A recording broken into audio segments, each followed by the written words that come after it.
Pyramid Head is often seen as a killer that is either mid-tier or a killer that is just not favorited amongst others. But what if I told you that Pyramid Head is one of the strongest killers in the game if played correctly? My name is Fury, and I'm a 5,000 hour DBD player with around 3,000 of those hours being dumped into Pyramid Head alone. I am also the number 6 ranked Pyramid Head on the DBD leaderboards, and I've been playing this game since 2020. I will have timestamps down below if you want to skip ahead to something in particular, as we will be covering everything from his power, his add-ons, etc. If you do enjoy this video, be sure to like, subscribe, and hit that bell. Without further ado, let's get into it. Now, Pyramid Head is a killer that has 3 teachable perks: Trail of Torment, Forced Penance, and Deathbound.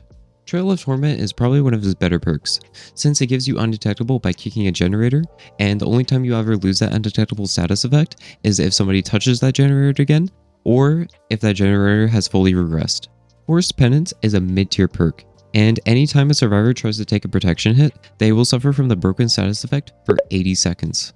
Deathbound is probably one of his worst teachable perks, as it makes the survivor scream when they're 32 meters away from the killer after fully healing another survivor. Now, his perks are not really that great, but it's okay considering the fact that there are other perks that synergize well with him, which we'll get onto later on in this video. One of the most redeeming qualities about Pyramid Head is that he does have one of the strongest base kits in the game. He is also a killer that moves at 115% base movement speed, which is standard for most killers in the game. However, he gets slowed down to 92% movement speed when he charges his power. When Pyramid Head places down his power, he will become 110% fast, which is the same speed as Huntress and Hag. He also has a 32 meter radius, with also being one of, if not the tallest killer in the game at the moment, right next to Nemesis. Pyramid Head's main power is the Rites of Judgment. While walking as you hold down your great knife in the ground, you will leave behind a trail of torment. If survivors decide to step in your torment, they will become tormented. This torment leaves behind a barbed wire behind the survivors, and it's very easy to spot out if a survivor is hiding in a bush or around a corner that you can't typically see a survivor around.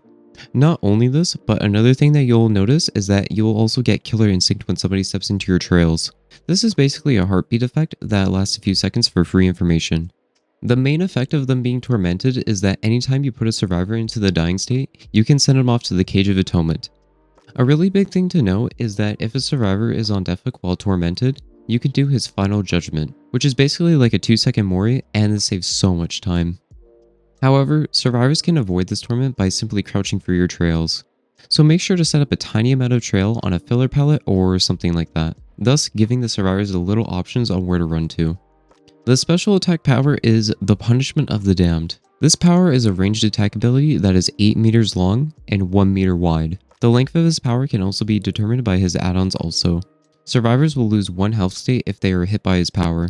When you fire the Punishment of the Damned, his power will travel in a delayed pattern. To put it simply, if a survivor is further away, the longer it will take to hit them, and the closer they are, the quicker it will take to hit them. The Punishment of the Damned also has a very tiny vertical hitbox as well, so you can essentially hit people that are on a tiny elevation above you. You can use your power down staircases and slopes. However, on staircases, your power will not function as properly. Your power can also not go up at all, and it cannot shoot over gaps. One of the main reasons why I love this killer so much is because your power can go through objects, walls, and multiple survivors at once, opening up the opportunity for lots of fun shots to catch survivors off guard and always keep your opponents guessing your next move. When dragging with the Rites of Judgment, you will notice that you're very limited on your movement. You cannot move from side to side or backwards, and it's a little awkward to get used to at first. However, you can move forward and in a circular motion while placing down your Rites of Judgment.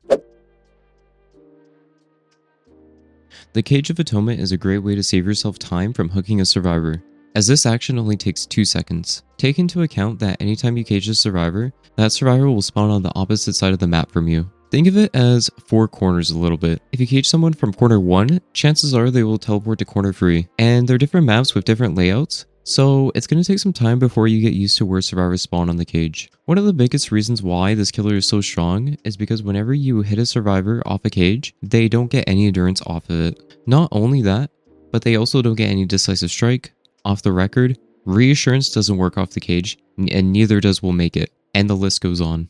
Essentially, Pyramid Head is a tunneling machine, and he's the anti-perk guy. Cages are also overall just really good at countering flashlights and pallet saves, as there is nothing a team could do to prevent a cage from happening. Usually the best times to cage a survivor is if you feel like the survivor is going to spawn in an area away from their teammates.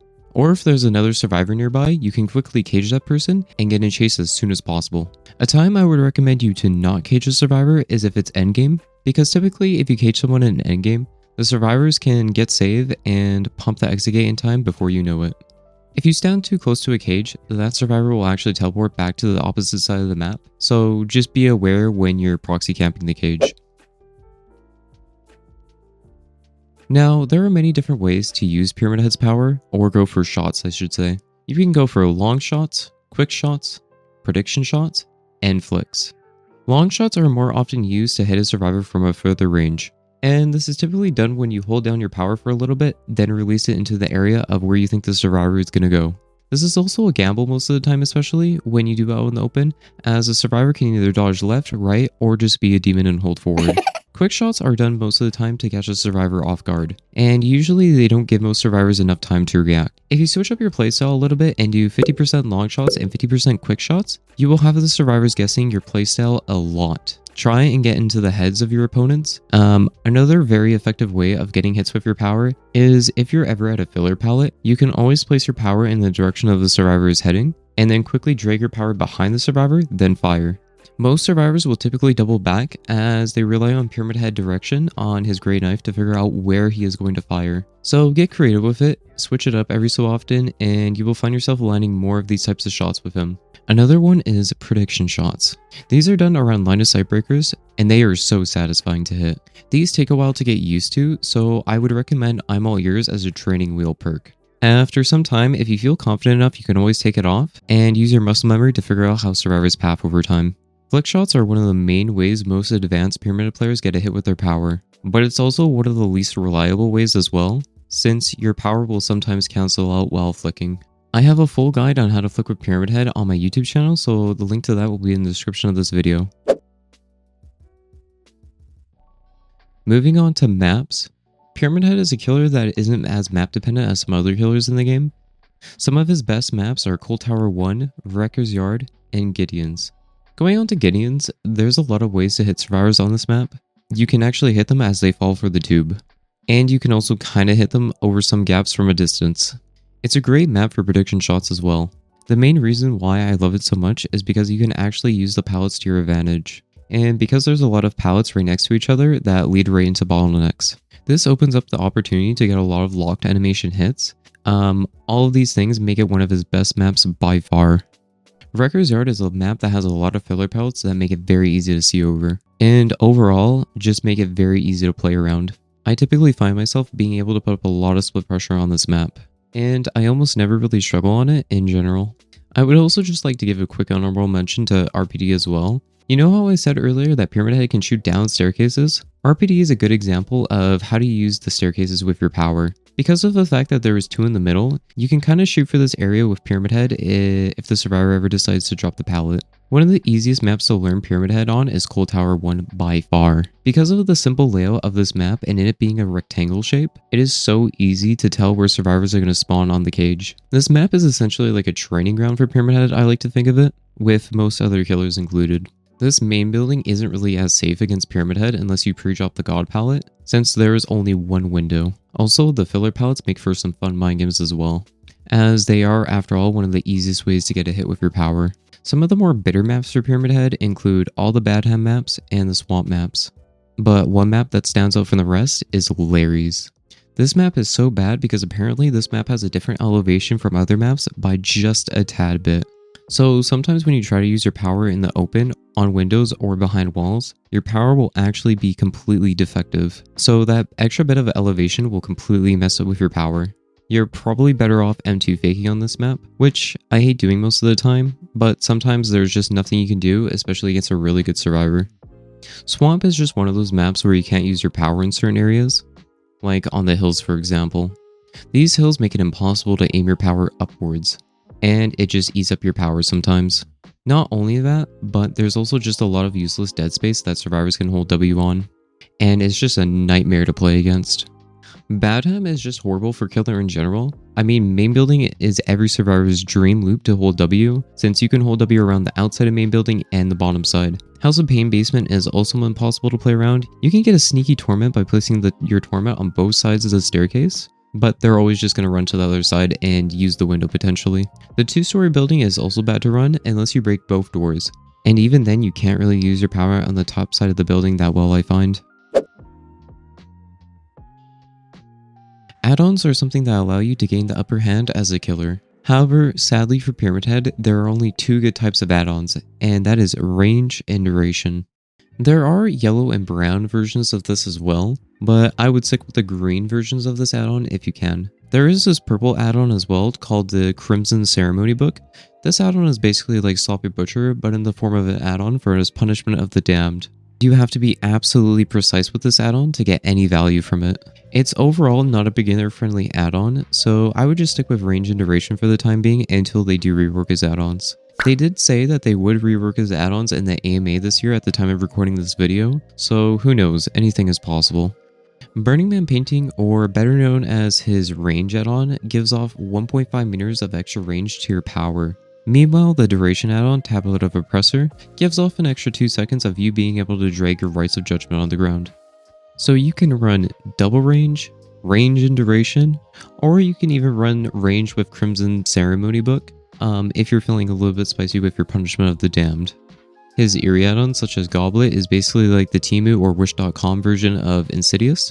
His other one, the Iridescent Seal of Metatron, is very hard to get any value out of, because either you're caging people constantly and not really getting any value out of it, or if you're just playing against really good survivors that don't step into your torment.